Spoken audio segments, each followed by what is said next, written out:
Bismillahirrahmanirrahim. Assalamualaikum warahmatullahi wabarakatuh. Welcome back to my YouTube channel. Perkenalkan, saya Umi Kalsum Salim, NIM 20700119052. Jadi pada kesempatan kali ini kita akan membahas tentang materi organisasi kurikulum. Nah, video pembelajaran kali ini merupakan tugas final dari mata kuliah pengembangan kurikulum dan pembelajaran. Untuk itu, selamat menyaksikan video berikut ini.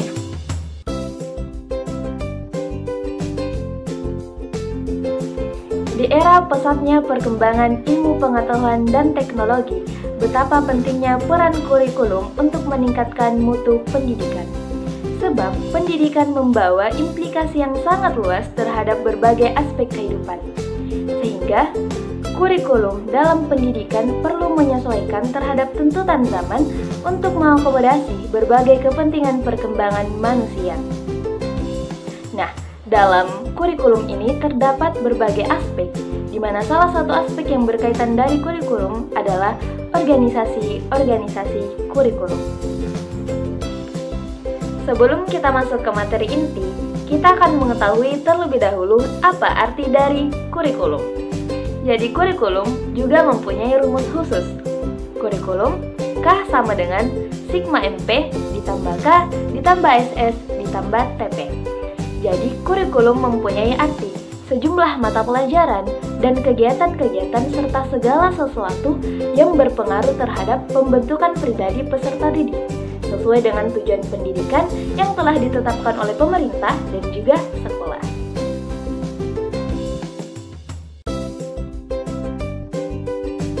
Pengertian organisasi kurikulum. Oke teman-teman, karena kita sudah paham mengenai arti dari kurikulum, selanjutnya kita lanjut ke materi pengertian organisasi kurikulum. Organisasi kurikulum merupakan suatu pola atau bentuk bahan pelajaran yang disusun untuk disampaikan kepada peserta didik. Nah, organisasi kurikulum ini merupakan suatu dasar yang sangat penting dalam pembinaan kurikulum, juga bertalian erat dengan program tujuan pendidikan yang hendak dicapai. Karena bentuk kurikulum juga menentukan bahan pelajaran, urutannya, dan cara menyajikannya kepada peserta didik. Faktor-faktor dan juga jenis-jenis organisasi kurikulum. Nah, organisasi kurikulum juga memiliki faktor-faktor dan juga jenis-jenis organisasi kurikulum. Yang pertama adalah faktor-faktor organisasi kurikulum, yaitu terdapat 5 faktor.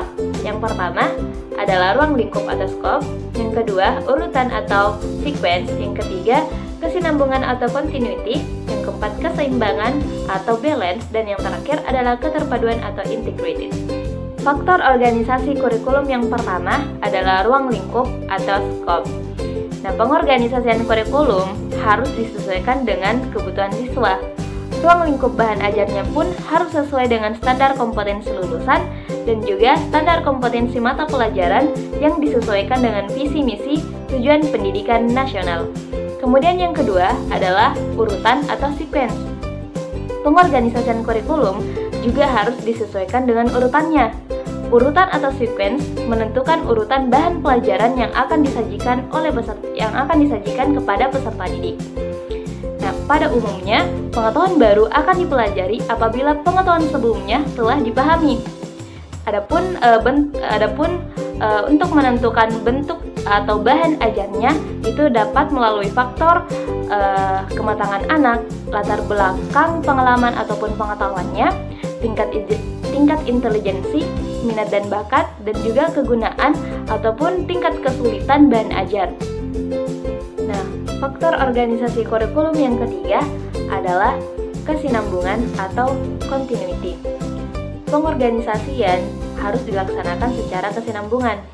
Kesinambungan dalam kurikulum itu sangat diperlukan agar tidak terjadi pengulangan bahan ajar. Materi yang disampaikan pun harus mendalam seiring dengan berjalannya waktu. Kontinuitas itu terdapat bersifat kualitatif dan juga kuantitatif. Kemudian faktor organisasi yang keempat adalah keseimbangan atau balance. Keseimbangan dalam kurikulum itu dapat ditinjau dalam dua segi. Pertama, keseimbangan isi atau apa yang dipelajari, dan keseimbangan syarah atau proses belajar. Kemudian faktor organisasi yang terakhir atau yang kelima adalah keterpaduan atau integrated, yaitu faktor bagaimana pengetahuan dan juga pengalaman siswa yang diterima di sekolah dapat menjadi bekal dalam menjawab tantangan hidupnya.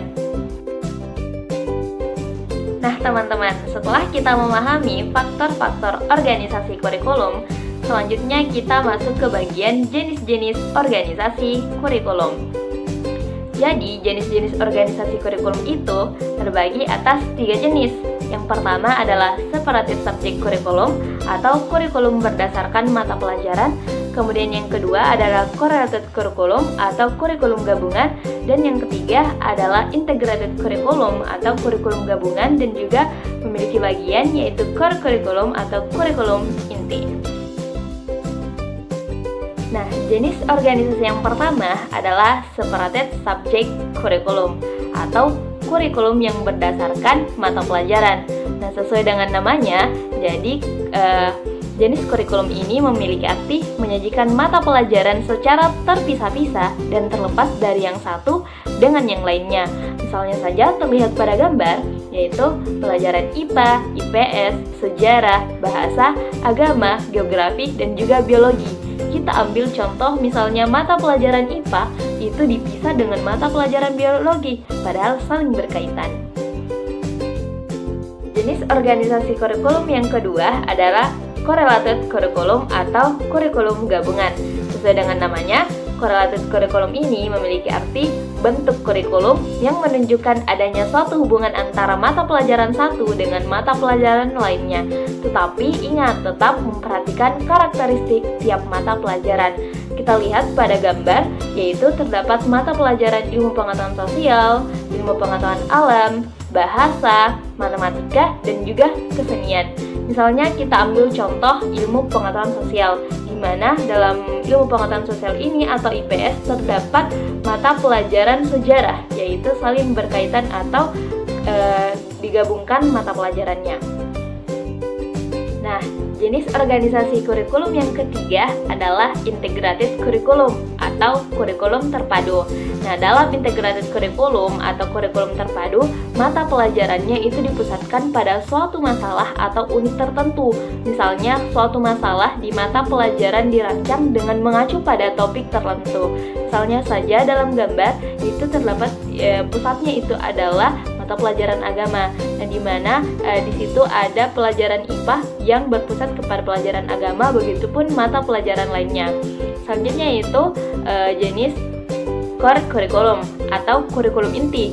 Nah, kurikulum inti ini merupakan bagian dari integrated kurikulum atau kurikulum terpadu yang bertujuan untuk mengembangkan integrasi dan juga melayani kebutuhan siswa, meningkatkan keaktifan belajar, dan juga hubungan antara kehidupan dan juga belajar. Baiklah teman-teman, mungkin itu tadi adalah pemaparan materi tentang organisasi kurikulum, di mana tadi kita membahas tentang pengertian kurikulum, pengertian organisasi kurikulum, faktor-faktor kurikulum, dan juga jenis-jenis organisasi kurikulum. Mungkin itu saja yang dapat saya sampaikan. Jangan lupa ya teman untuk subscribe, like, comment, and share. Mungkin itu saja. Wassalamualaikum warahmatullahi wabarakatuh.